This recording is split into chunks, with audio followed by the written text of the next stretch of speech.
Muñoz Cruzado, médico emergentólogo, miembro de la Asociación de Profesionales del Municipio de la Salud. Buen día, Nicolás. Joaquín Moral te saluda, ¿cómo estás? ¿Qué tal? Buen día, Joaquín, ¿cómo estás? Bien, queríamos dialogar con vos para conocer un poco la realidad actual tanto de la salud bahiense como de esta fase 3, cómo ha impactado en el ámbito de la salud, en los profesionales. No, bueno, nosotros emitimos el comunicado el día lunes expresando nuestra realidad y la situación en la que estamos. Digamos que fuimos bastante claros en decir la situación de, por lo menos, el sistema de salud municipal, que está saturado, que nos vemos en una situación de riesgo, de saturación, de cansancio y de agotamiento de los profesionales que nos preocupa desde la Asociación de Profesionales.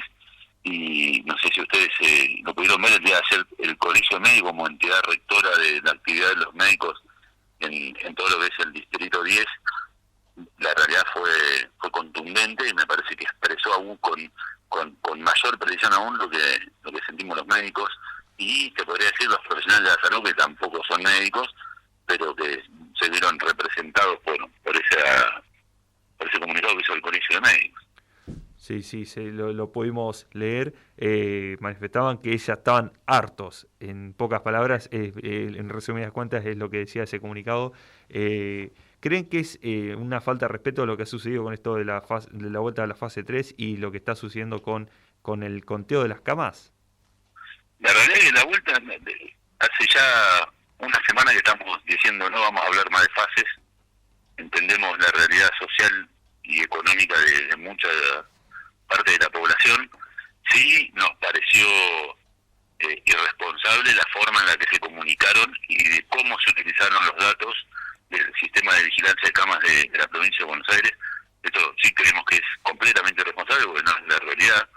De hecho, el día lunes terminó cambiándose ese número y llegando un poquito más cercano a la realidad y muestra de que lo que les estamos diciendo es lo que está sucediendo básicamente.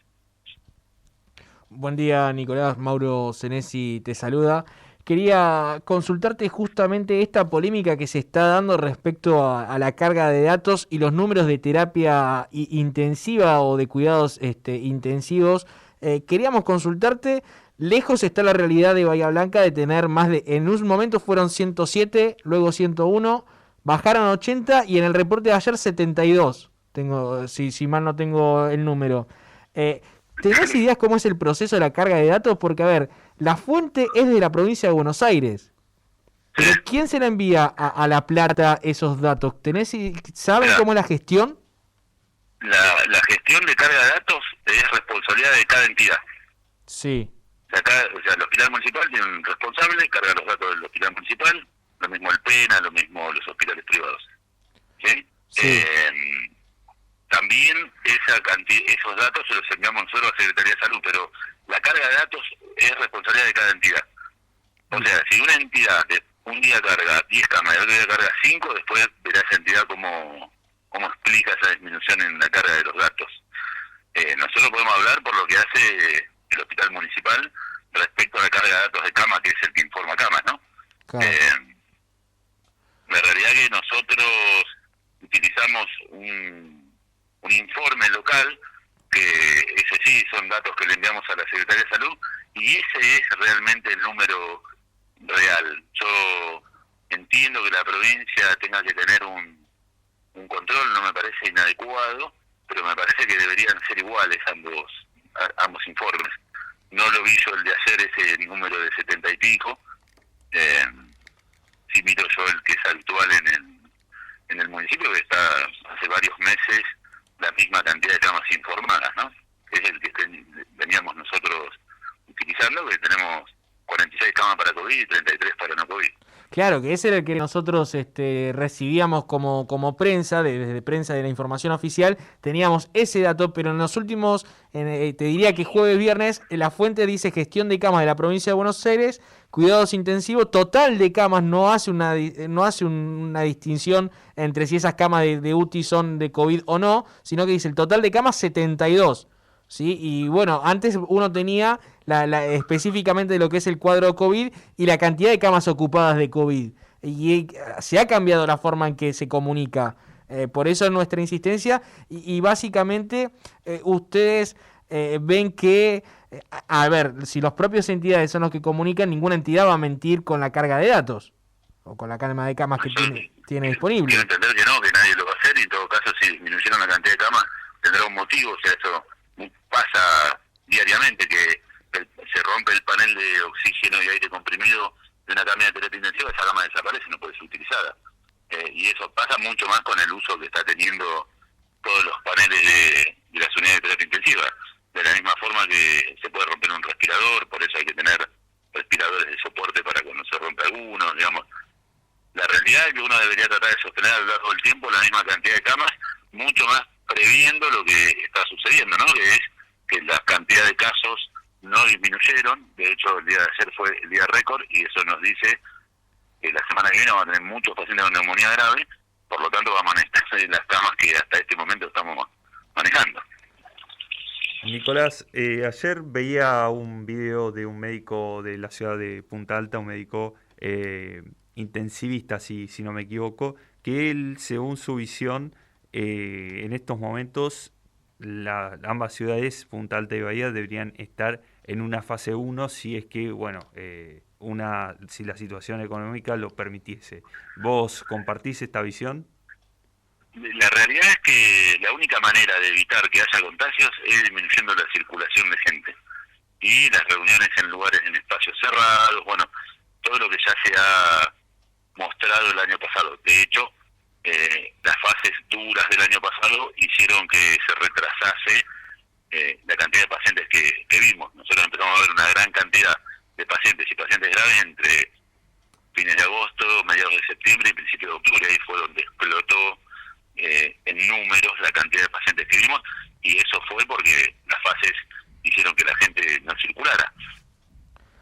Yo creo que en el fondo también es entendible el reclamo de lo insostenible que la sociedad hace, pero después va a llegar un momento en el que vamos a tener que decir a cualquier persona de la sociedad que no hay cama en terapia intensiva para su hijo, para su hija, para su padre, para su pareja, o para quien ustedes crean que puedan poner. La realidad va a ser esa, no va a haber, probablemente más allá de las fases y demás, si sigue habiendo gran cantidad de contagios, ningún sistema de salud del mundo pueda sostener esto, y va a haber que ser comprensivos y va a haber que ser muy responsables como comunicamos las cosas. Eso es lo que nos preocupa, que para nosotros hubo una irresponsabilidad grande en cómo se comunicó toda esta cuestión de los datos de cómo es el sistema de Bahía Blanca, el sistema sanitario. Nicolás, te sentiste libre con la pregunta, la respuesta para dar. En el colegio, en el comunicado que hicieron en los colegios de médicos, decían hartos de los anticuarentenas, de los antivacunas, harto de los covidiotas, esa palabra que la Real Academia Española aceptó. Y entonces, en un momento dicen que no es posible implementar restricciones que por otra parte muy poco tiempo se cumplieron. Es cierto que Bahía Blanca no tuvo esa fase 1 tanto tiempo como por ahí en el AMBA. ¿Crees que los medios de comunicación tenemos responsabilidad con llamar cuarentena eterna, la cuarentena más larga del mundo? Hemos sido responsables en este hartazgo de la sociedad, de que pareciera que la sociedad no se bancaría aún más restricciones? Te digo que sí cambiaron mucho los tiempos, incluso no mirándonos tanto atrás. Nosotros no fue tan largo, pero nosotros nos tocó la pandemia de la gripe A, que fue más corta, sí hubo un mes bastante dramático, y la cantidad de información, no sé si ustedes la recuerdan, no era tan apabullante como es hoy día, ¿no? Hoy vos te levantás a la mañana, yo miro los portales de noticias, bueno, y diferentes cosas, reviso mis redes sociales, y uno se da cuenta de la cantidad de información permanente respecto a este tema, que creo que hizo que gran parte de la sociedad se cansara, ¿no? Y no sé si la responsabilidad es de los medios de comunicación.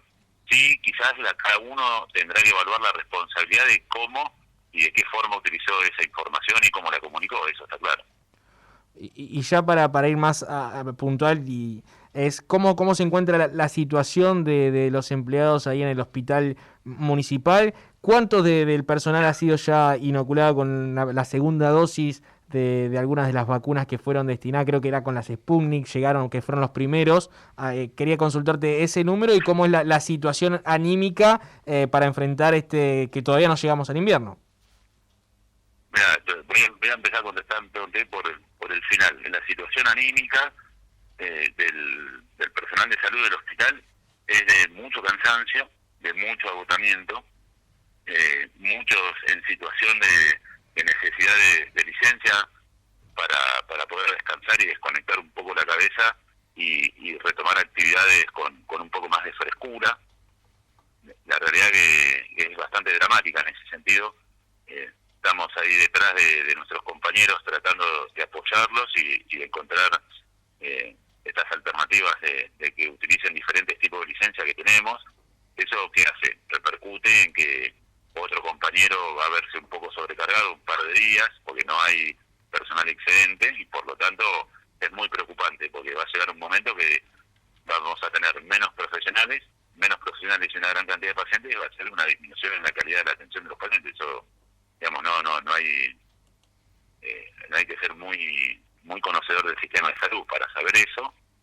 Sí, por suerte, la mayoría del personal que trabaja en las áreas críticas está vacunado con las 2 dosis. La mayoría de nuestro personal fue vacunado con Sputnik, pero algunos otros colegas también han sido vacunados con la Covishield y con la Sinopharm. Pero la gran mayoría recibió las 2 dosis. ¿Sí? Bueno, Nicolás, te agradecemos por estos minutos que nos ha brindado y también por la comunicación. No, por favor, chicos, gracias a ustedes. Que tenga buen día. Bien, ahí pasaba la palabra de Nicolás Muñoz Cruzado, con quien pudimos dialogar en estos minutos con respecto a la situación que está viviendo el hospital municipal y también el ámbito de la salud bahiense.